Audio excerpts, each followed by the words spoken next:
Beetle Troopers.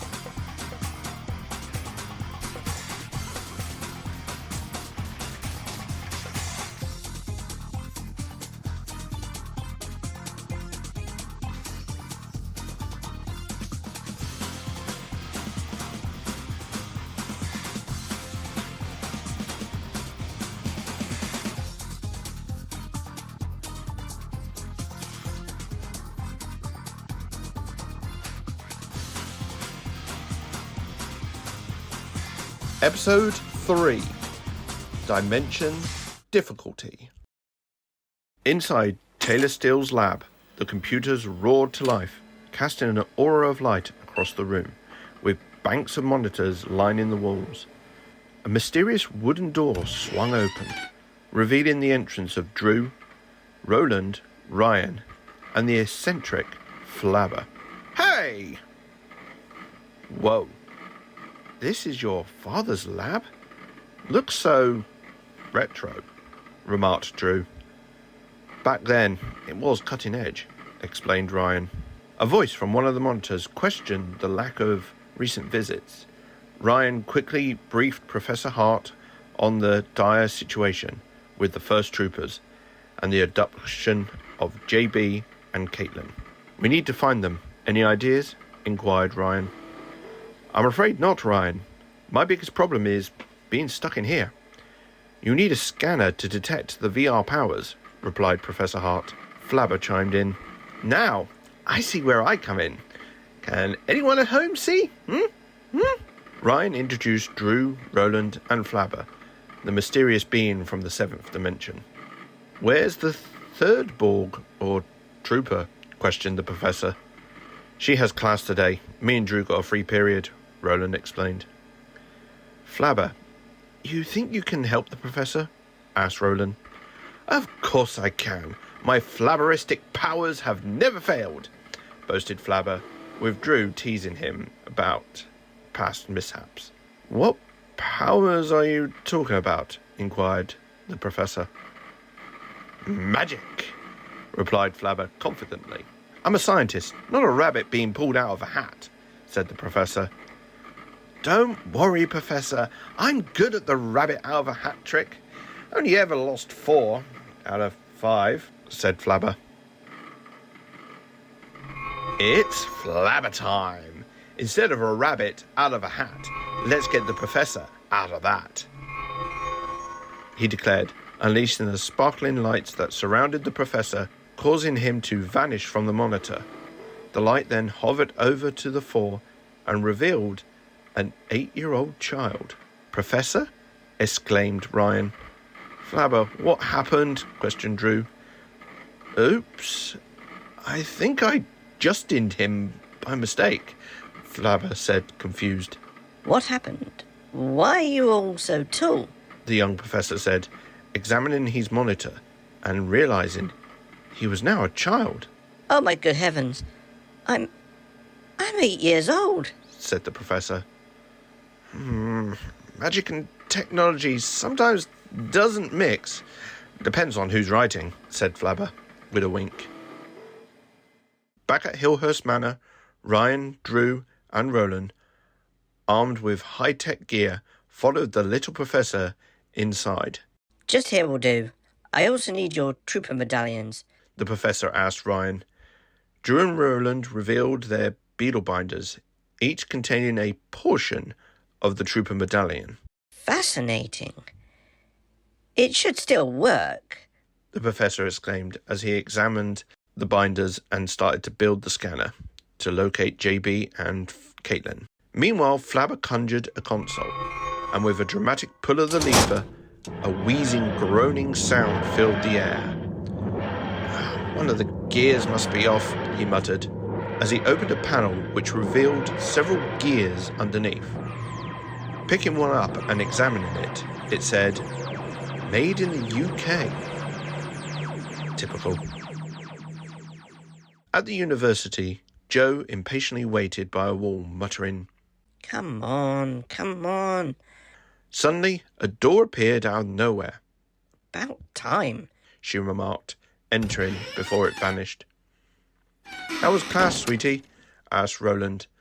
A voice echoed, sweetie, revealing a man wrapped in dirty bandages and a tall, dim-looking figure with bolts in his neck. Yes, sweeties. Can Frankie have some? Said the tall figure with bolts in his neck. Not that kind of sweetie, said the bandaged man. Joe and Roland laughed. Any updates? Joe asked Roland. Flabber freed the professor, but there was a hiccup. Roland gazed towards a kid assembling a scanner. Another magical mishap, Joe remarked. We also need your binder, Roland added. Joe summoned her binder and handed it to Professor Hart. Here you go, Professor Hart. Thank you. Joe, is it? The professor replied. Yes, sorry for the chaos, said Joe. Think nothing of it.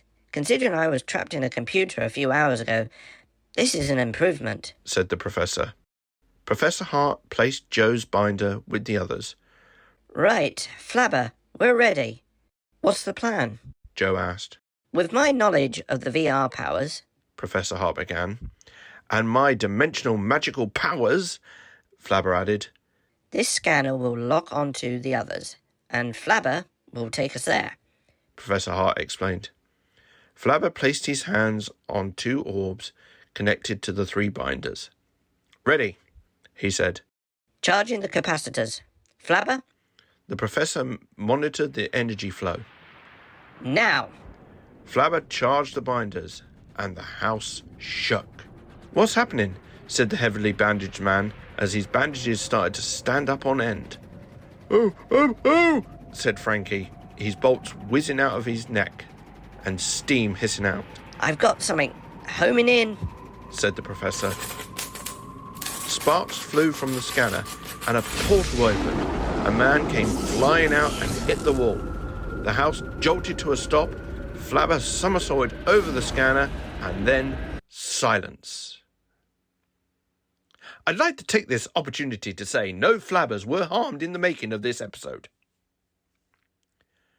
Flabber, are you okay? Joe leaned over him. Yeah, Joe, I'm fine.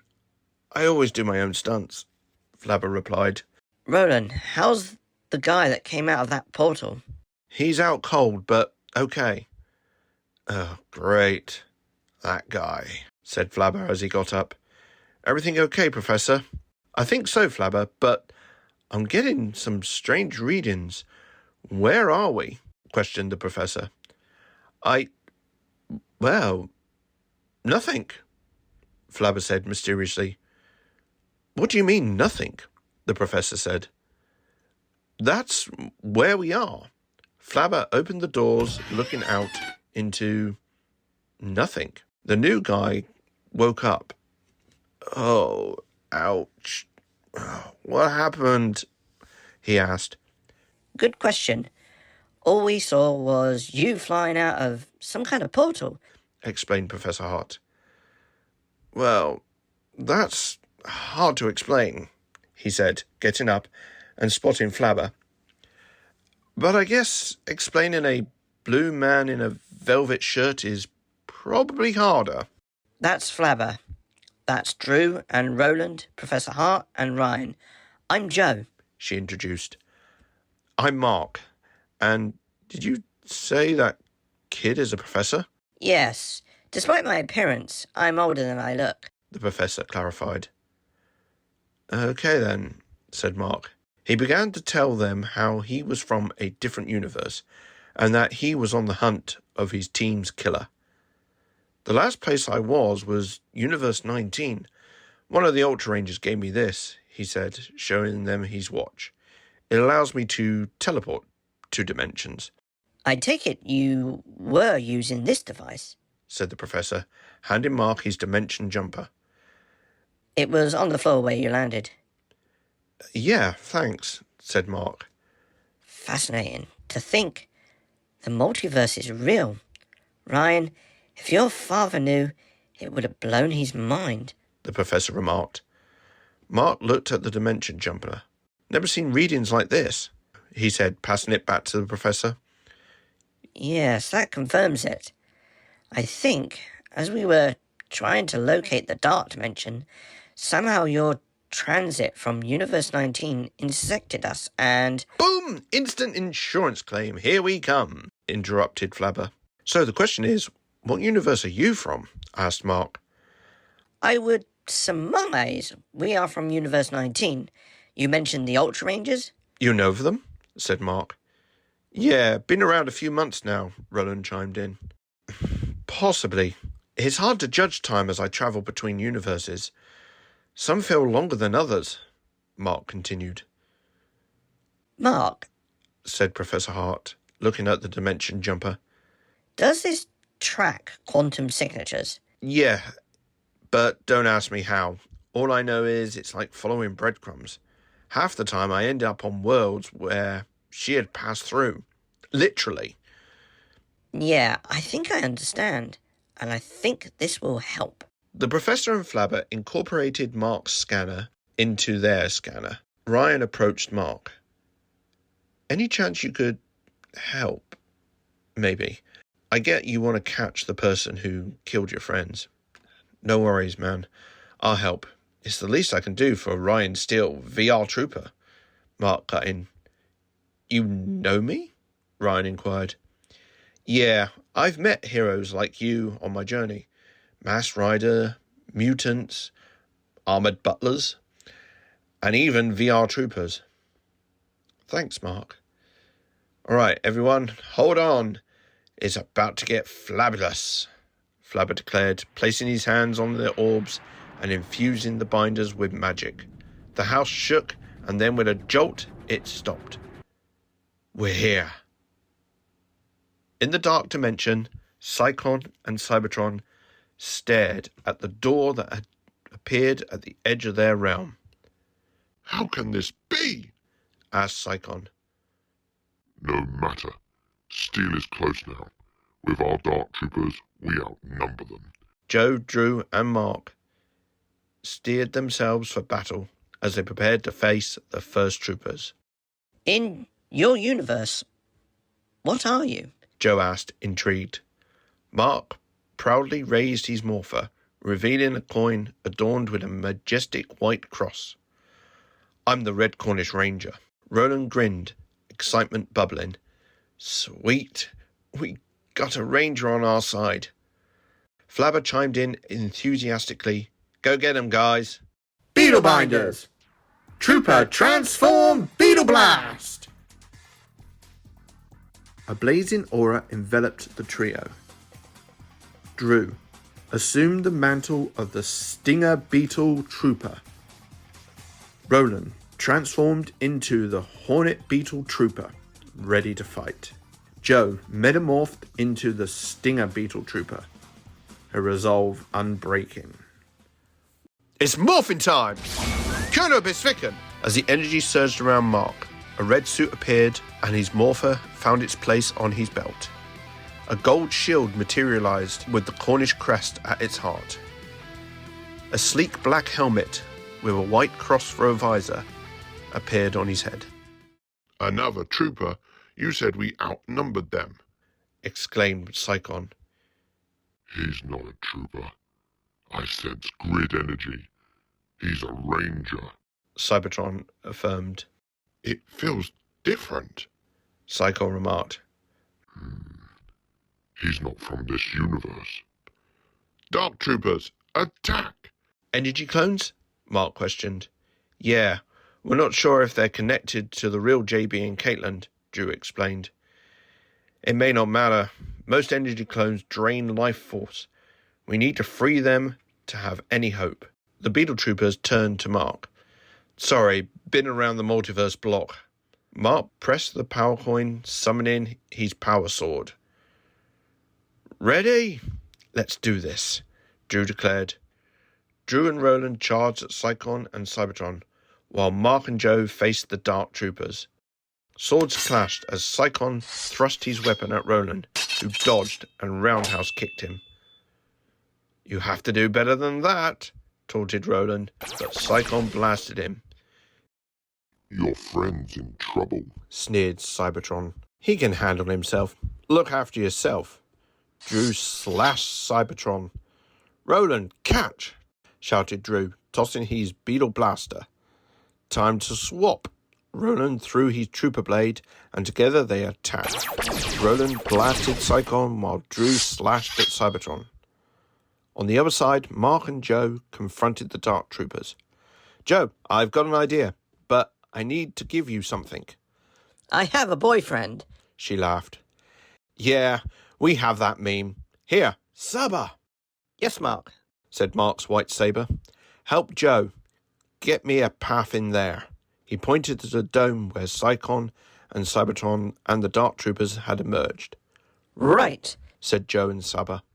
Mark charged at the Dark Troopers, dropping to the ground, throwing the power sword into the air, and Joe, leaping over, grabbed it and slashed down. Mark slid between the Dark Troopers and headed to the dome. Inside, Mark observed two figures suspended on the wall. "Time to cut you down," Mark declared, as he summoned his blade blaster, firing at JB and Caitlin's binds. They landed gracefully on the floor. Who are you?" JB inquired. "A friend. Let's get you out of here." Ah! Suddenly, Mark felt a blow to his back. "Caitlin, what are you doing?" questioned JB. She laughed and transformed into a female trooper. Pretty boy. I'm not Caitlin, she revealed. The Beetle Troopers, Psychon, and Cybertron entered the dome. "Sister!" exclaimed Psychon, I'm fine, brother. assured the female trooper, "We must leave, now." declared Cybertron, blasting the ground to cover their escape. At Hillhurst, Ryan assisted JB to the sofa, concern etched on his face. "You okay?" Ryan asked. "Yeah, Ryan, I don't know what happened to Caitlin. Last I knew It's okay, JB. We'll find her," Ryan assured him. JB nodded and looked at the others. "Are you?" he asked. "Yeah, we're the Beetle Troopers. I'm Drew. Roland." Joe. And this is Mark. He's from a different dimension. "Yes, and on that note, I best go. Professor, can I have—" "Professor Hart?" JB said, shocked. We'll explain later. Joe interjected. Here you go, Mark. I should be able to find Caitlin without it, but the knowledge it gave me was invaluable. Thank you," said Professor Hart. "You're welcome. Maybe I'll see you all again," Mark replied, pressing his watch and disappearing. Back in the dark dimension, Psychon remarked, "We lost one of the troopers." Calm yourself, brother. The battle may be lost, but the war is far from over, said the female trooper. Viron is right. With our sister with us, the Beetle Troopers will be no match for us. "Oh no! Where is Caitlin? And how will the Beetle Troopers cope?" As for Mark, you know where he is, and if not, you're not listening to the right podcast. Flabber out.